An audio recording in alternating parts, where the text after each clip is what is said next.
So in this video, we're going to talk about how to add a new element or a next step to your campaign.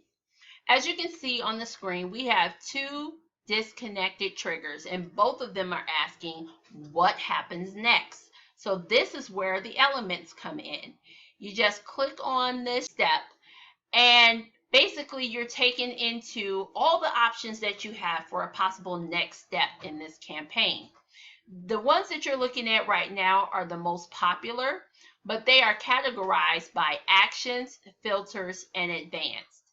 So when you have the actions, you have all your next steps that are in a green color, which is everything from add to a sequence to send an SMS or send an email. Then you get into more of the filter features, which you see could be anything from waiting a certain period of time, setting certain conditions, or even setting a goal. This is the only one that's in the gold, G-O-L-D color, but all the other filters are red and blue.